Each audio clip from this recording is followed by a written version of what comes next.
Thank you very much. I'm still, after 2 days, impressed by this intro tape and the music. I guess that's the closest I will ever be to being a rock star. In fact, I'm not a rock star, I'm a physicist, far from being a rock star. More precise, I'm a materials scientist. I was always fascinated by materials, and that for good reasons, because looking back on human history, materials always defined how people lived. Materials even gave whole time eras their names, like the Stone Age, where people used stones for tools or for weapons. A little later, a little more technology, people used this alloy here, made from copper and tin, bronze. A little later again, in the evolution of human technology, we used iron, forged iron, had some advantages. It is harder, makes better tools, makes better weapons. But it's not only materials that make a difference, but also the technology that rises from these materials. If you're thinking about the last few hundred years of our history, you think of the classical age. Romans conquered the whole continent with help of their technology that they used. Or a little later, in the age of discovery, people used technology, navigational skills, or the skills to build ships, to rediscover whole continents. So it makes sense to think about what is the technology that makes the difference today. What is the most influential technology? And I believe, or we believe, it's this here. It's the computer technology, IT technology. Whoever controls informations, whoever can process informations fastest, will have a strategic advantage in this world right now.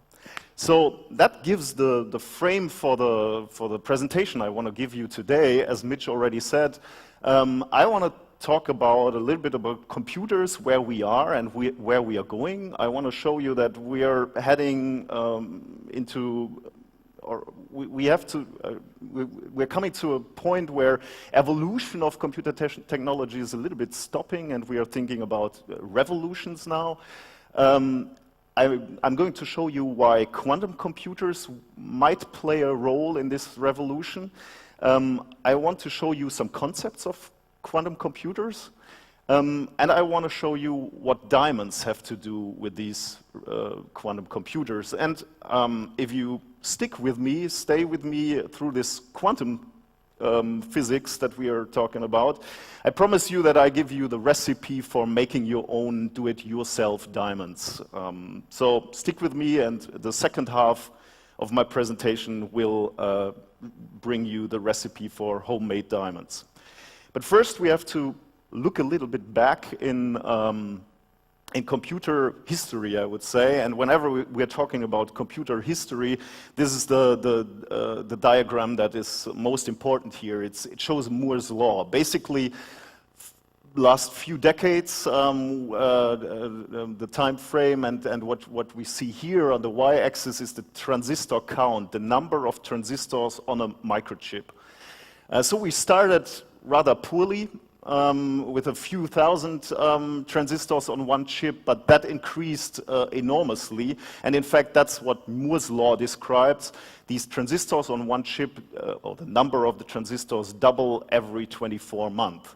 And that's pretty accurate for the whole time that is shown here up to now. A little different visualization of Moore's law is this here, because the question is, why was that possible to put more and more transistors on a chip? Well, fairly simple, because we made the transistors smaller. And that's shown here. We started with rather large transistors, 10 micrometers large, but we managed to decrease the size of these transistors, and they're much smaller right now. We had an era of simple scaling. We just improved the technology that we had to produce these transistors, and we were able to make them small, so that they just were 100 nanometers, for example. then it got a little bit harder. We needed still scaling, but also innovations, new materials, new ways of packaging of the transistors on a chip to further increase the amount of transistors on such a chip. But if you're looking at this Moore's law diagram and we extrapolate this line that I show you here, you immediately see that we are heading into trouble. The trouble is that physics is, to some point, is dictating the lowest limit that we can reach. And the lowest limit is that I can imagine would be somewhere here, 0.1 nanometer. That's 1 angstrom, and that's roughly the size of 1 atom. It's hard to believe that transistors can get smaller than 1 atom, because at least you need something to be your transistor. So we're at some point getting into trouble where quantum effects will take a place, because we're making them, the transistors so small that we cannot neglect any more quantum effects to take place. So what is that? What kind of quantum effects am I talking about? I want to give you a picture of what I believe these quantum effects are. This is a nice German Autobahn, and as you might know, the nice feature of German Autobahns is you can drive as fast as you like. That's not true. I have some points that in my... anyway, I'm not talking about my driving skills. The good thing is you can drive fast, and that works pretty fine as long as these cars stay on this side of the road and drive in that direction, and these cars stay on that side of the road and drive in this direction. Same is true for microchips. This is a microchip. If the electrons, our charge carriers that we are working with, stay on their lanes in their little tracks, everything is fine. But there is a problem if we are scaling down our transistors and getting into the regime where quantum effects take place. And this is a nice simulation by Jean-Christophe Benoit showing an electron here. This is an electron coming from the left, going to this barrier here, that's basically a wall, and you would expect that it's deflected. And most of the time it's just what happens. It is reflected to the left and would leave the picture again. But if you watch closely here on the right side, there is a faint whitish blob that's passing through the wall and continue to go to the right. And that is what physicists call quantum tunneling. At small scales, at quantum scales, something really strange is happening, and quantum tunneling is one of these strange effects. And we cannot avoid those quantum effects when we're really going to small scales. So the question is, if we cannot avoid quantum mechanics, why don't we use it? Why don't we build a quantum computer right away? And that's the first part of my talk now. We have to talk a little bit about concepts of quantum mechanics, but I will make it, I try to avoid mathematics, let's say. And the second part is we're trying to, I'm trying to show you concepts of quantum computers, how we realize them. So let's jump into quantum mechanics, and remember, if you stick with me, you're getting the recipe for diamonds, so it's worth to stay here. This is what's in all our German minds right now. It's the World Cup in soccer. And the player you see here is Manuel Neuer, our goalkeeper. We have some things in common. He's coming from my home city. We're coming from the same city.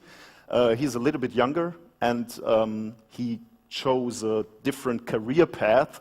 But nevertheless, he chose to be a soccer player, and no offense taken, but the game he's playing is fairly simple. He needs to know two information.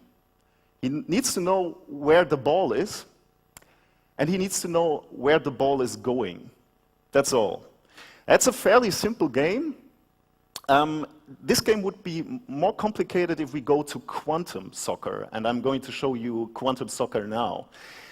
Very small kind of soccer. Now Manuel Neuer would have to choose what information he wants to have. Either he could choose to know exactly the position of the ball, then he has absolutely no clue where the ball is going. That makes it hard to catch it. Or he can choose to know exactly the velocity of the ball, then he doesn't know where the ball actually is. So you see, quantum soccer is much more complicated than regular soccer. A personal note, maybe, that's why I think it's a little bit unfair that Manuel Neuer is earning millions, and me as a physicist, it's really hard to get a permanent position at a German university. So that's just some critique for our society, but anyway. Okay, let's stay here. We make it more scientific now. We're leaving soccer for today. This is classical physics, just what I was talking before. It's perfectly fine to know the position and the velocity of a particle, of a ball, let's say. It's more complicated if we're talking about small particles, let's say an electron. Now we can know the velocity that this particle has, but then we have no idea where the particle, the electron, is. So that's this reddish blob that I drew here. We physicists like diagrams, so usually we draw a diagram describing this here, and it looks like this. This here, x-axis, is the position of the particle, so where it is. Where is the electron? And this here is the probability of the particle, so where can it be found? So it's very likely that it's somewhere here in the middle, but it may be that the particle is more to the right or more to the left. So that's the physicist way of describing it. And physicists even like equations more than diagrams, so that's the Heisenberg uncertainty principle here. It says basically the same. Either you can very exactly know the position or the momentum of the small particle, but both multiplied cannot be better known than this constant here. That's just a number. So you're limited by nature. And that's a really a concept that you have to think about it. This is not a limit because our microscopes or our devices are too bad, and we can maybe in 10 years, 20 years build a better device and simultaneously measure the position and the velocity. That's not the case. This is a principle of nature. This is an intrinsic uncertainty that really is happening, that describes nature on these small scales. But taking this diagram now, we already can explain quantum tunneling. Coming back to this wall I was showing you before, this is the electron coming from the left, and now we take this physicist's approach with this diagram, with a wall, and now you can already see it is, in fact, very likely that the electron is on the left side of the wall and it will be reflected to the other side. But there is a small probability on the right side that the electron is, in fact, already behind the wall. And that is exactly what you see in this simulation here. So on a quantum level, you never know precisely where a particle is. One picture I have to show you from, that sounds a little bit awkward, but from the toilet of my physics faculty in Duisburg, I once found this picture here. Heisenberg may or may not have been here. I like that. That's physicist humor. Okay, anyway, that's just a quick joke. Now we're coming to another aspect of quantum mechanics. This uncertainty I showed you is not only true for positions or velocities, but also quantum states. So what are quantum states? Let's compare it to classical bits of information. So the classical bit can be either 1 or 0, on and off, if we compare it to light bulbs. Peter yesterday already showed us a good explanation of a qubit. That's now a quantum bit, and it has interesting property, it can be in a superposition of both states. So it is both 1 and 0 at the same time. These superpositions are very fickle, so we need to take good care to not disturb this superposition, so we put it in a box and don't look at it. And Peter yesterday already told us, as soon as you look at your qubit, as soon as you look at your superposition, you will determine its state. As long as it's in the box, it's perfectly fine. It's both 0 and 1, but as soon as you open the box, look inside and take a measurement, it will be either 1 or 0.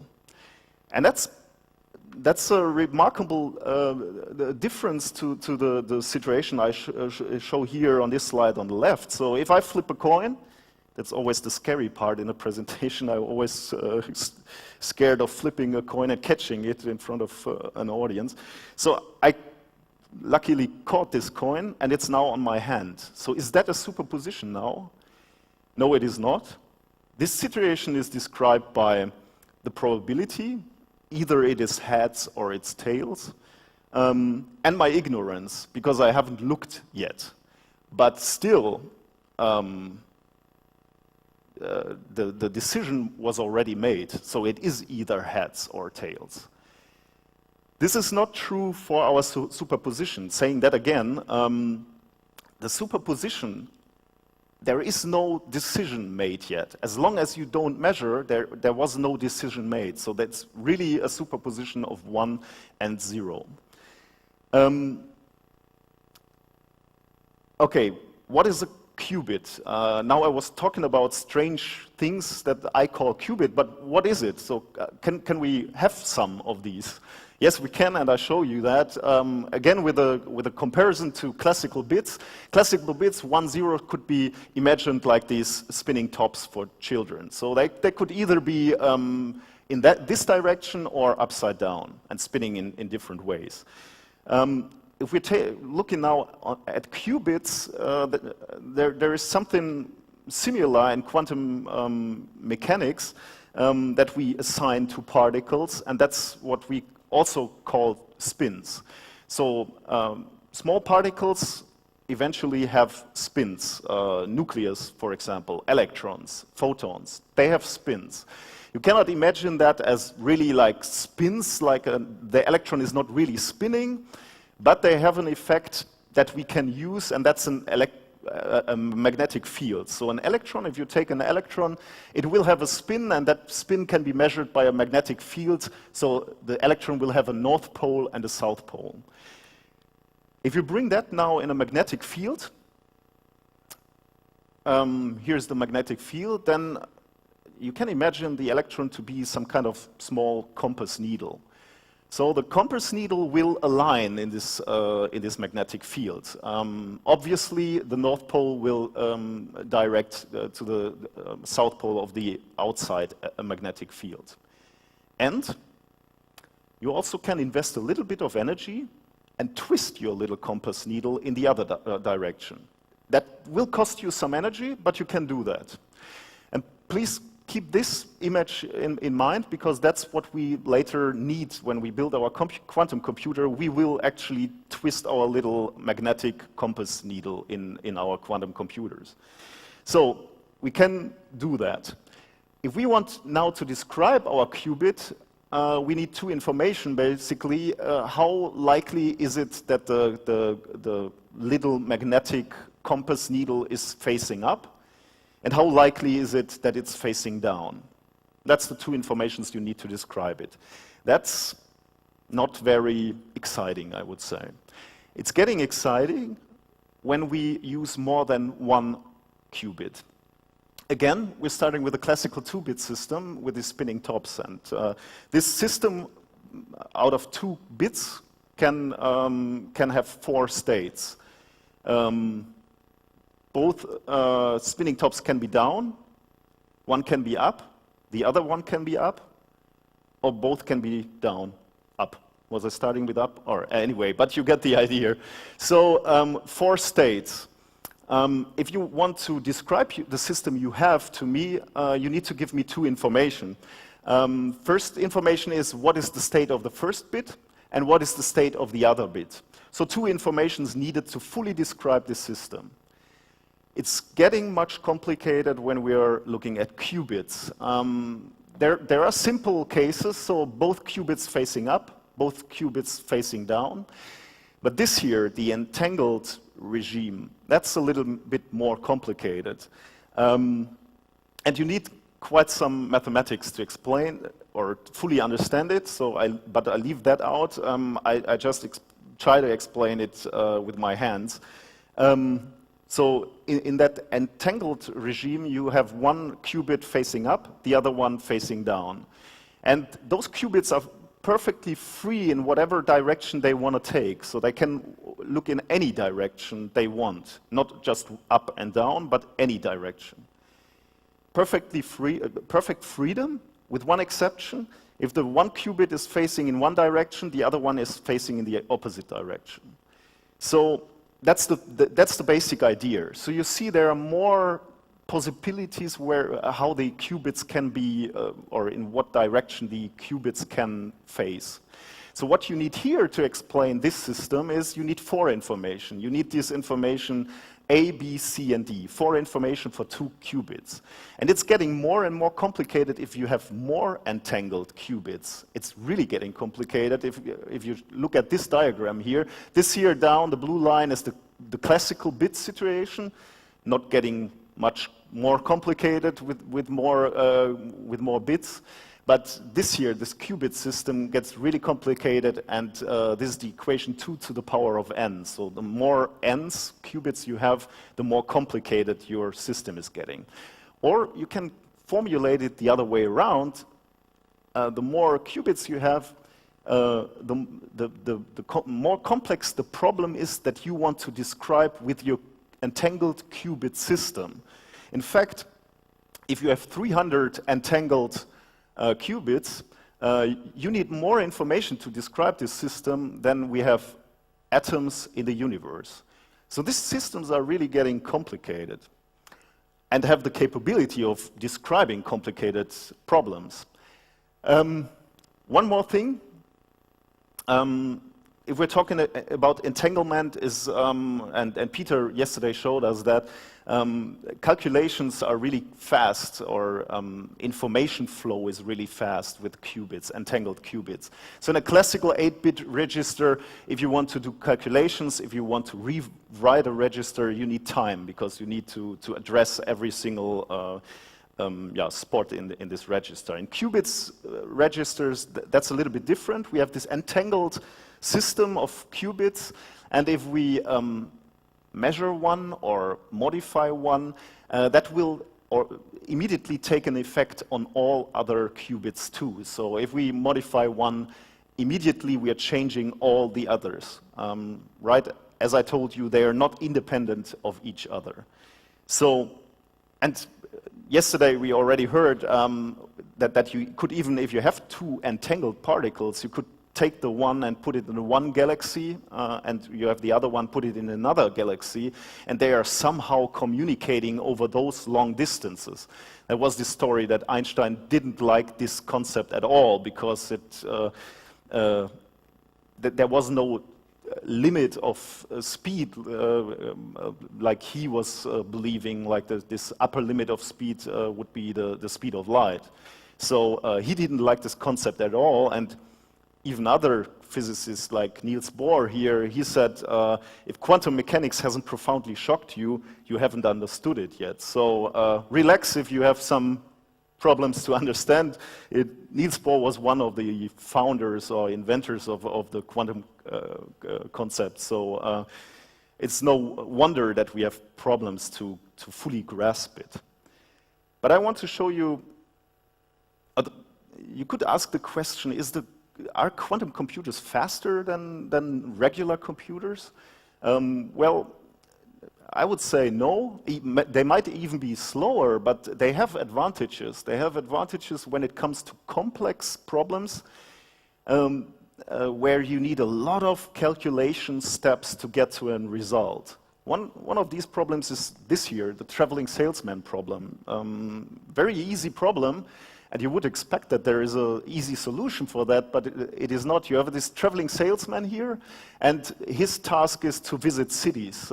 He's supposed to visit all these cities, but every city only once, and he wants to find the shortest way between those cities. This problem is, you see, if you increase the number of cities, there are a lot of possible routes that this guy can take. So if you have 2 cities, there's only one route, that's easy. But if you have 5 cities, there are 24 routes that he can take. That's more complicated, but I guess we all could find the easiest and fastest way. But 10 cities, 362,000 possible ways he could take. And even 28 cities, 10 to the power of 28 possible routes that he can take. If you would take a classical computer and test any possible route he can take and compare the length of them to find the best, and that there are more powerful algorithms out there to do it than brute force, but anyway, let's just imagine that you would do it the stupid way and really calculate any possible route. Brute force classical computer, 10 cities would take you 0.3 milliseconds. Well, that's fair. You're just jumping into your car and calculate the best way and go. 20 cities, 32 years. Well, that's a whole lot of preparation before you can go onto your business trip. 28 cities, older than the universe. Not solvable by classical brute force computing. So this is a problem that's out here. So that's, I mean, that's not some kind of fancy problem. That's an everyday problem that I would expect to be easier to solve. And another problem, by the way, is cryptography. Yesterday we heard a whole talk about that, but just telling you our cryptography is based on a method where we use prime numbers, or is based on the fact that if you're multiplying prime numbers is really easy. Everybody in elementary school actually could do it, at least with a pocket calculator. But if I would ask you, what are the prime numbers that if you multiply them, give this number, that's increasingly hard. And it's even getting more harder when you increase the size of the number. So usually we take 1024-bit numbers, and that would take us some years, some 1,000 years to find the prime numbers. And that's what our cryptography right now is based on. Quantum computer, because I told you needs less steps to calculate these kind of problems, would do that faster in minutes. And that, of course, is some kind of danger for our whole security systems. Okay, we skipped that, but coming here, I want to show you now what do we now see what we need. If we want to build the quantum computers, what we need is qubits. They need to be trapped because we want to keep them in place so that we can work with them. They need to be detectable. We need to get, it has to be possible to get access to them. And we want long coherence times. That's something that we yesterday already heard about, those superpositions, and I said that they're really fickle, so slightest disturbance will lead to a collapsing of them. So we need them to have long coherence times so that they keep their superposition for a long time. So how is that possible?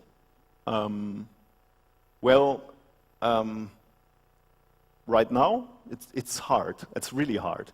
I call it badass physics.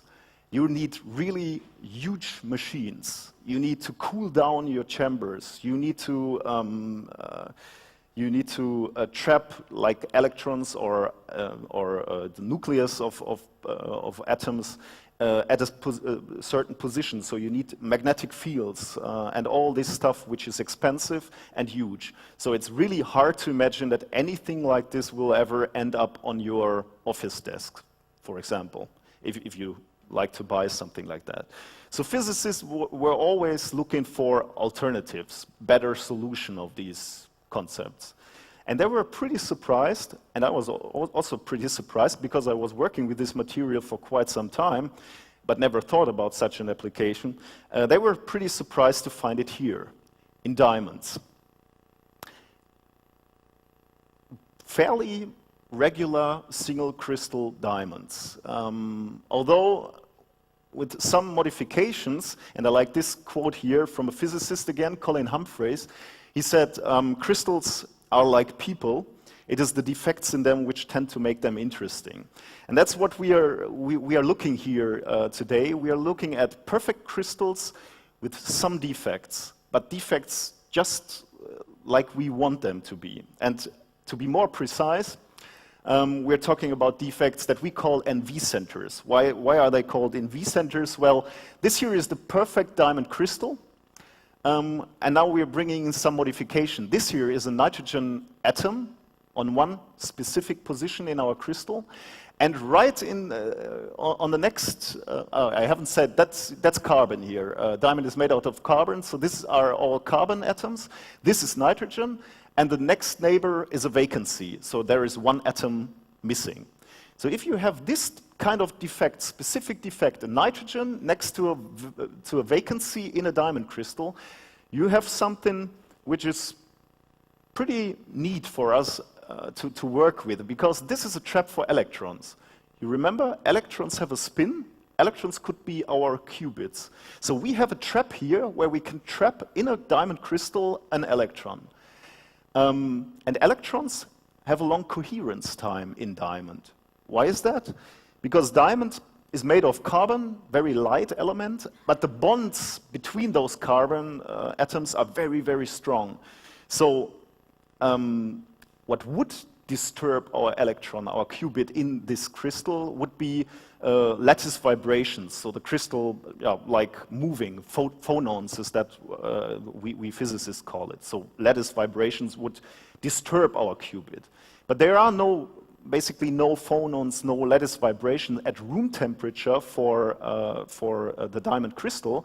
So that could be our material to realize qubits at room temperature on your office desk.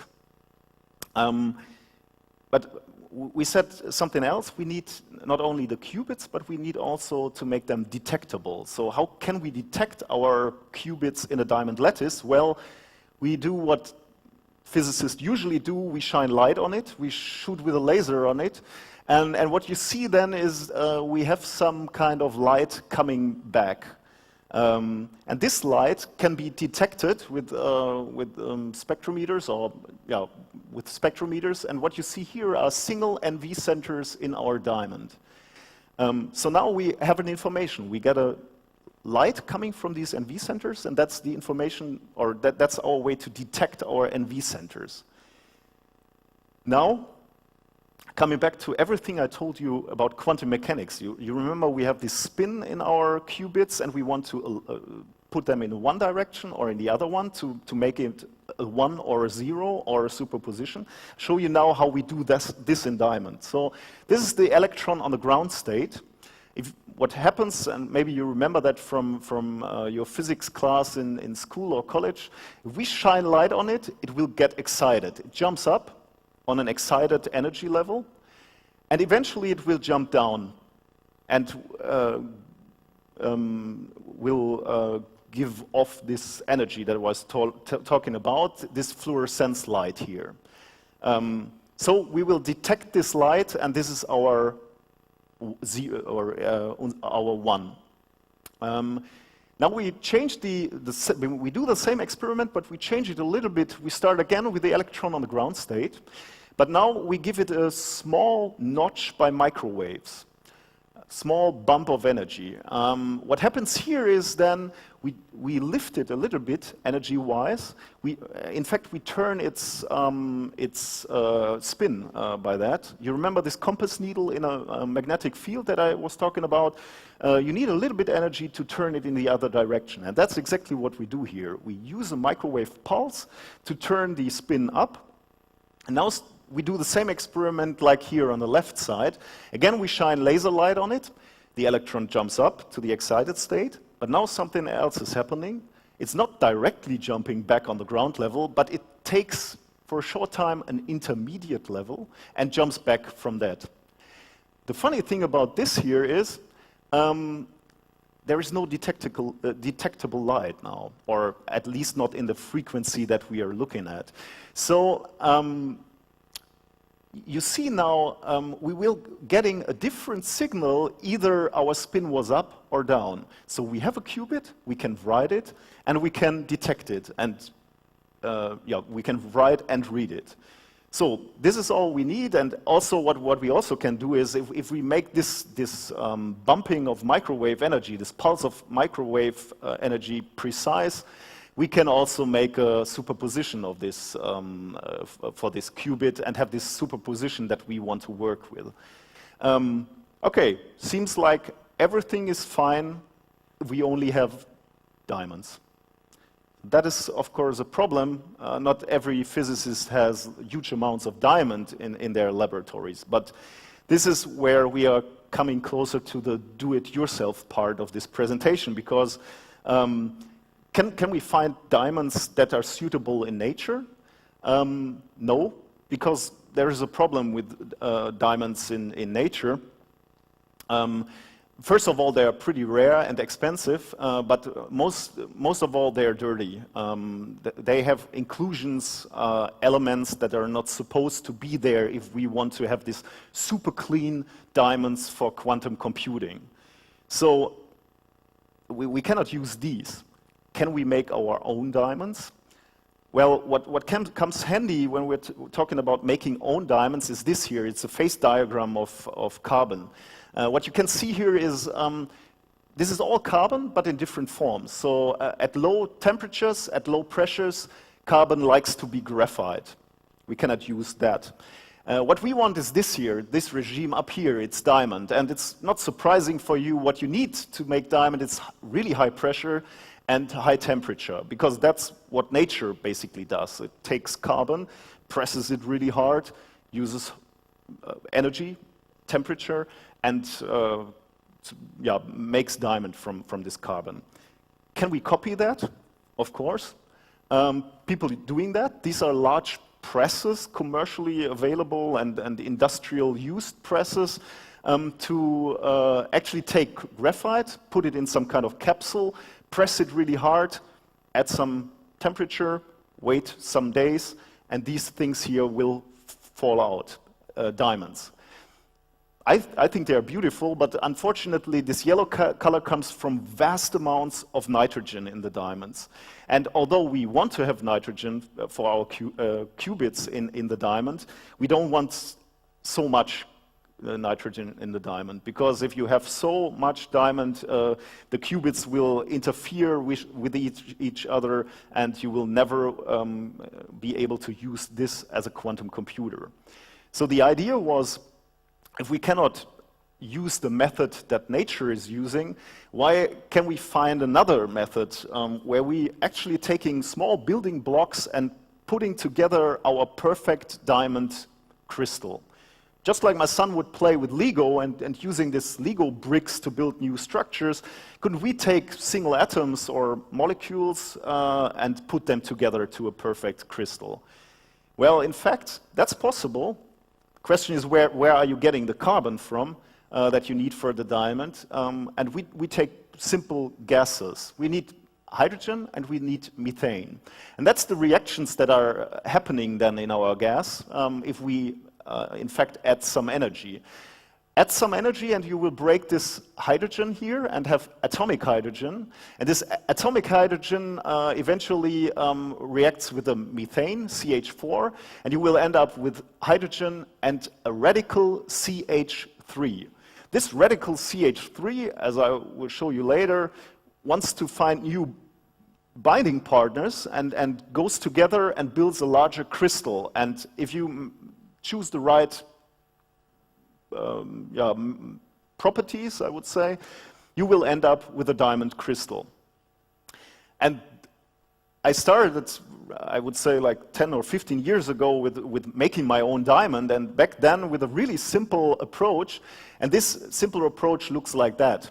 I have to go back one slide, because I said we need energy. What kind of energy is that? This is the simple approach that we were using back in the days. The simple approach of bringing in energy in this process is, of course, a hot filament, simply heat. And this device here has the complexity of a light bulb, actually. That's why I put a light bulb next to it. You have this hot filament, the hot wire, basically made out of tungsten, for example, or molybdenum. And you have the gas coming from above, streaming next to the hot filament or over the hot filament. And at the end, you will have diamond, after the process, diamond on your substrate, if you have a good substrate like silicon, for example. It's really that easy. It's so complex, or it's as complex as a light bulb. That's how it looks in the laboratory. This approach is fine, but has some disadvantages if you want to have this really ultra pure diamond, because this hot filament is really hot. It has like 2000 Celsius, and that's close to the evaporation temperature. And so what happens is that you, during your process, a little amount of this metal will evaporate all the time. And that metal will be in the end up in your diamond films that you will deposit. So this is a nice approach if you just want to make diamond. That if you want to make perfect diamond to impress people or to make quantum computers, you need a little more sophisticated device. And that's our device here. That's a microwave plasma reactor. Microwaves, actually the same, more or less like you have in your kitchen, because it has the same wavelengths, it has the same power. But the tricky part is that here, we use slot antennas to couple those microwaves into our chamber, in the center of our chamber. And by coupling it in and having this strong electromagnetic field, we produce a plasma there. But the idea is still the same. We're bringing energy there in to break our process gases and to deposit diamond in the end. So I promised you the recipe for diamond. Here it is. You need your microwave. You need 99% hydrogen. You don't need the microwave. I just told you you also could use this microwave, this hot filament approach, this light bulb approach. You need 99% of hydrogen, 1% of methane, not too much methane, 200 millibar, so a little bit below our ambient pressure. It works like a charm on diamond, so it would be good if you have a diamond substrate, but it also works on silicon or any other, or not any other, but other metallic surfaces. But if you really want to grow single crystal diamonds, like I will show you in a couple of minutes, then diamond substrates would be nice. 800 degrees temperature, so the diamonds need really, or the substrate really needs to be hot. And then you need time. 5 hours, 5 days, whatever amount of diamond you want to make in your kitchen later this evening. What happens then is this here, you're starting with your gases, you're breaking your gases, just as I have explained to you. This is the CH3 and this is the atomic hydrogen. And then we are offering this diamond substrate, and the CH3 will settle on this substrate and continue to grow our diamond surface. If you followed the presentation closely, you could challenge me and say, well, you told us you need high pressures and high temperatures to make diamond. Why is this do-it-yourself approach working? Well, it works. We are still here. Huh? We are at elevated temperatures, but still our pressure is low. It is below atmospheric pressure, actually. So why are we not ending up with graphite? Well, I haven't told you everything that we need this atomic hydrogen for. I told you that we need it for the generation of the carbon radicals, the CH3, but the hydrogen has a much more important job to do. Because in fact, it is true. Mostly we will deposit graphite and only small amounts of diamond, but still we use this or we use the hydrogen for etching the graphite that is growing. And the atomic hydrogen is very effectively etching the graphite and not effectively etching the diamonds. So in the end, by this etching effect, in the end we will end up with diamonds on our substrate. So that sounds really theoretical, but so that's why I want to show you a video of our diamonds actually growing. So this is our plasma reactor. This is a video shot from our process. You see here, this is the plasma ball, this greenish light. These are diamond substrates, very thin diamond substrates. The diameter is 10 millimeters, 1 centimeter, and the height here is about it's about half a millimeter. So very thin diamond plates. You see that they are reddish glowing, so that tells us that they are hot, rather hot, about 800 degrees. Now I try to start the movie, and what you see here is then, unfortunately it's not real time, this movie was taken in the course of 3 days.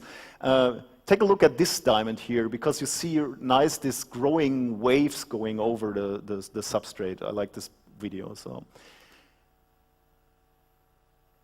So you see the diamond actually growing during 3 days, starting with half a millimeter, ending up with 3.5 millimeters. And although the edges here look polycrystalline and they're not really nice, the center here, this is really pure, perfect single crystal diamond.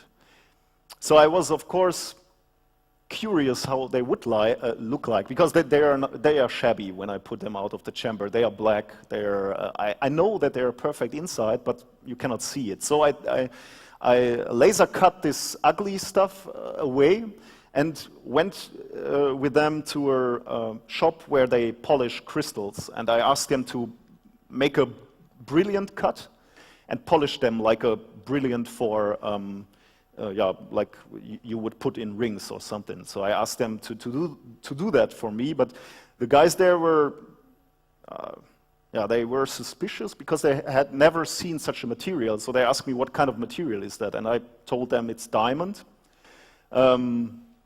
They still were suspicious because natural diamond also looked different. So they asked me where I have it from. So I said I made it by myself. So that didn't help establishing a good... anyway, they were suspicious, but I found people to polish these stones, and they look beautiful. These are homemade, do-it-yourself diamond crystals, half a carat. I would say it's like 5 millimeters diameter, so they are really perfect. And talking about do-it-yourself and hacking, I used them.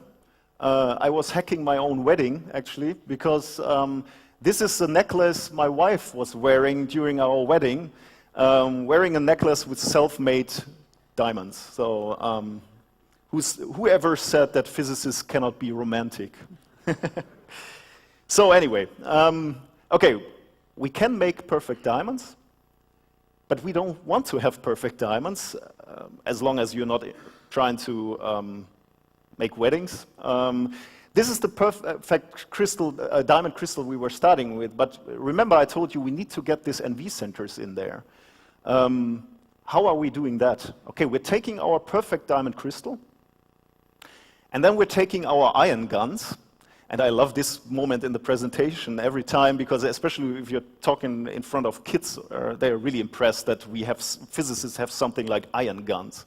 So we're taking our ion gun, and we're shooting nitrogen ions on our perfect crystal. What happens then is these ions, these nitrogen ions, are implanted in our perfect crystal, and also you will have some kind of defects, vacancies, and then we make some kind of temperature treatment. We just heat up the crystal to 700 degrees, and those defects, the nitrogen and the vacancy, will meet by itself without doing anything except adding energy, temperature.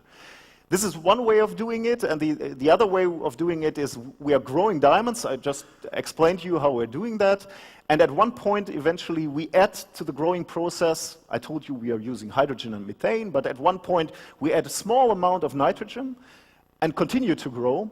And in the end, we will have a crystal with a small layer of nitrogen inclusions in our crystal.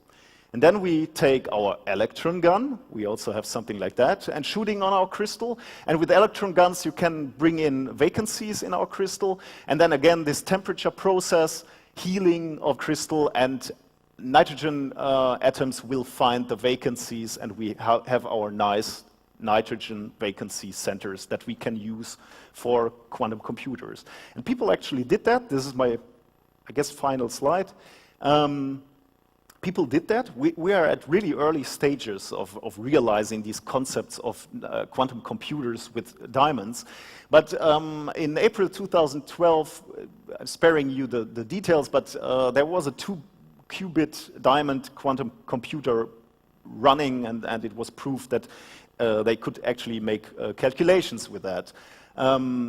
In fact, decoding a current code cryptography would take us 4,000 qubits. We are a little bit away from that, but still, we're starting to work on these really new concepts and strange concepts. And I personally find it really fascinating that starting with these strange concepts of quantum computers, we can actually realize devices from that.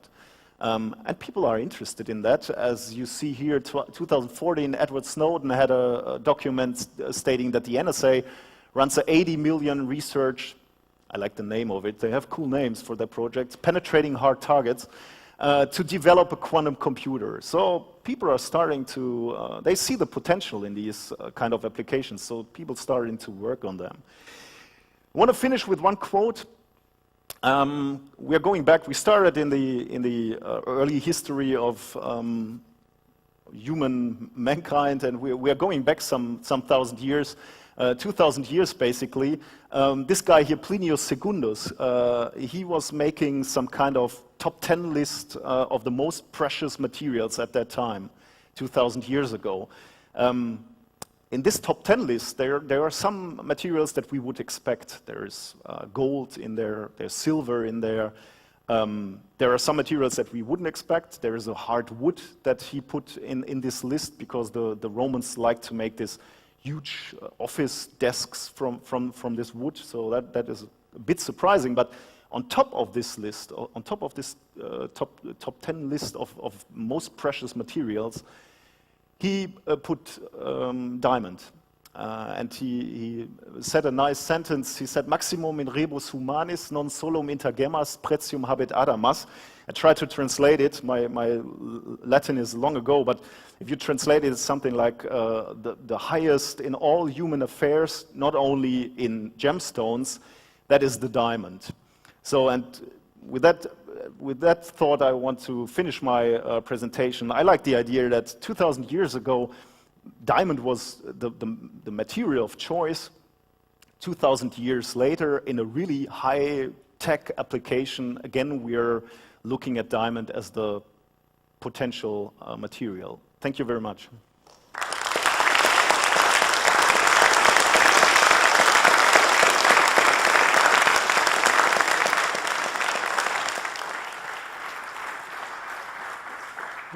Well, we have just a few short minutes for questions. Anyone have a question? I'll bring in the mic.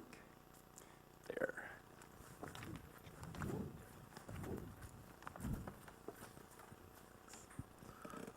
Do you expect a price revolution for diamonds?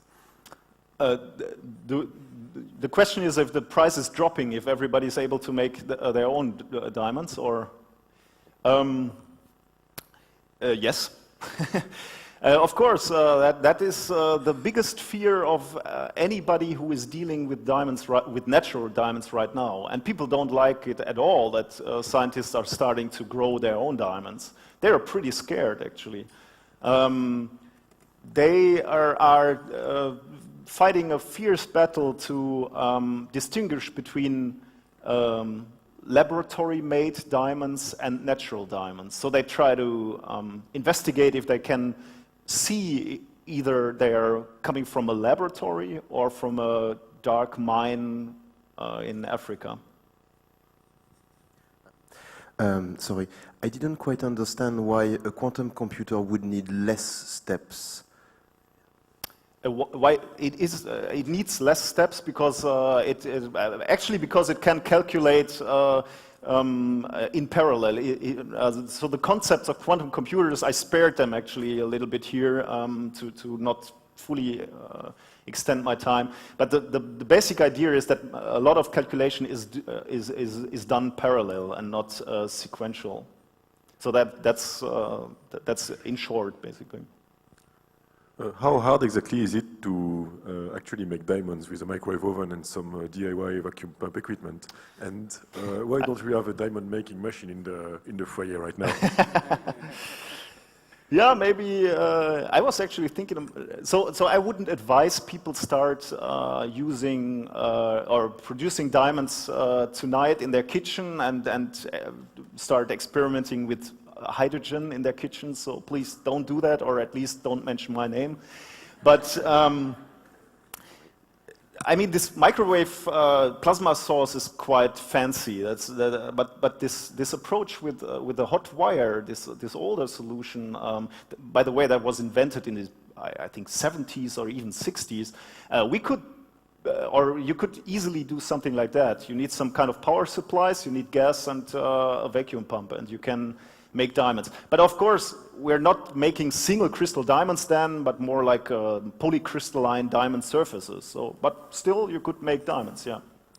And can we use a normal 2.4 gigahertz magnetron for microwave oven? Yeah, you can. The generator would be fine, but you need the tricky part is the resonator, where you have the slot antennas and you couple this, you have the specific mode to couple the microwaves in and have this high electrical field in the middle of your plasma chamber. The generator is fine, would be fine, yeah. But you need some tricky adjustments to couple it inside your vacuum chamber. But frequency and power is the same like what you have in your kitchen, yeah. So I'm sorry we're out of time now, but thanks for that talk. Yeah, thank you. And,